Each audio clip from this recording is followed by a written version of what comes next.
Kesultanan Pajang, sebuah lintasan sejarah di tanah Jawa. Kesultanan Pajang adalah salah satu kerajaan penting dalam sejarah Nusantara yang berdiri pada akhir abad ke-16 di Jawa Tengah. Kerajaan ini dianggap sebagai penerus Kesultanan Demak setelah masa kejayaannya berakhir. Pajang didirikan oleh Sultan Hadiwijaya yang kemudian dikenal sebagai Joko Tingkir, seorang tokoh yang sebelumnya menjadi penguasa di wilayah Demak. Setelah keruntuhan Demak akibat konflik internal, Joko Tingkir yang saat itu menjadi Adipati Pajang berhasil mengkonsolidasikan kekuatan dan mengangkat dirinya sebagai penguasa. Dengan pusat pemerintahan di Pajang, sekarang terletak di sekitar wilayah Solo, ia berupaya membangun kerajaan yang stabil dan berpengaruh di Jawa.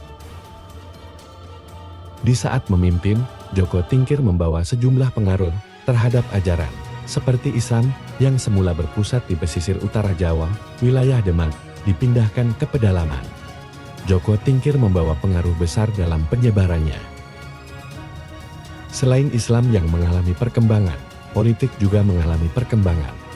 Pada masanya, Joko Tingkir memperluas kekuasaannya ke arah timur hingga Madiun, di area pedalaman tepi aliran Sungai Bengawan Solo. Pada tahun 1554, Joko Tingkir mampu menduduki Blora dan Kediri pada tahun 1577. Karena Kesultanan Pajang dengan raja-raja di Jawa Timur sudah bersahabat, pada tahun 1581 Joko Tingkir mendapat pengakuan sebagai Sultan Islam oleh raja-raja penting di Jawa Timur. Sultan Hadiwijaya atau Joko Tingkir dikenal sebagai pemimpin yang bijaksana dan tegas. Ia berhasil menjaga hubungan baik dengan para bangsawan, ulama, dan rakyatnya. Namun, masa pemerintahan Hadiwijaya tidak sepenuhnya damai. Salah satu konflik besar terjadi ketika Aryo Penangsang, seorang bangsawan dari Jipan, menentang otoritas Pajang.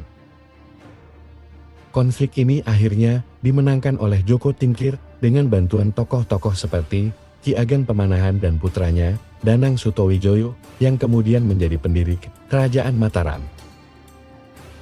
Joko Tingkir memimpin hingga tahun 1587 dan meninggal pada tahun yang sama.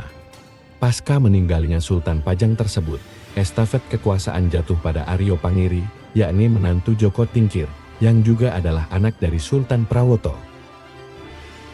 Kemunduran Kesultanan Pajang ditandai dengan adanya perang antara Pajang dengan Mataram yang terjadi pada tahun 1582 Masehi. Hal tersebut membuat Sultan Hadiwijaya sakit dan akhirnya tutup usia pada tahun 1587 Masehi. Setelah itu, terjadi perebutan tahta di antara putra Sultan Hadiwijaya, Pangeran Benowo, dan menantunya, Aryo Pangiri. Karena Aryo Pangiri berhasil mengambil tahta Raja Kesultanan Pajang pada tahun 1583, sehingga membuat Pangeran Benowo tersingkir ke wilayah Jipang. Pada masa pemerintahan Aryo Pangiri, justru lebih sibuk dengan usaha balas dendam kepada Mataram, sampai mengabaikan rakyatnya sendiri. Hal ini membuat Pangeran Benowo prihatin dan melancarkan serangan pada tahun 1586 yang dibantu oleh Danang Sutawijoyo dari Mataram. Saat serangan ke Pajang tersebut, Aryo Pangiri kalah dan lalu dikembalikan ke Demak. Pangeran Benowo dijadikan sebagai raja ketiga dari Kesultanan Pajang. Masa pemerintahan Pangeran Benowo memang singkat, dari tahun 1586 sampai tahun 1587, karena memilih untuk menjadi penyebar agama Islam, dibandingkan untuk menjalankan kekuasaannya.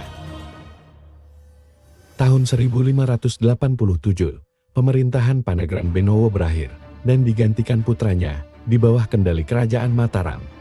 Hingga berakhir pada tahun 1618, setelah dihancurkan oleh pasukan Sultan Agung dari Mataram. Meskipun usianya relatif singkat, Kesultanan Pajang meninggalkan jejak yang mendalam dalam sejarah dan budaya Jawa. Kerajaan ini menjadi jembatan antara Demak dan Mataram, dua kerajaan besar yang mendominasi Jawa pada masa itu. Hingga kini, Kesultanan Pajang dikenang sebagai bagian penting dari perjalanan sejarah Nusantara, terutama dalam proses pembentukan identitas politik dan budaya Jawa.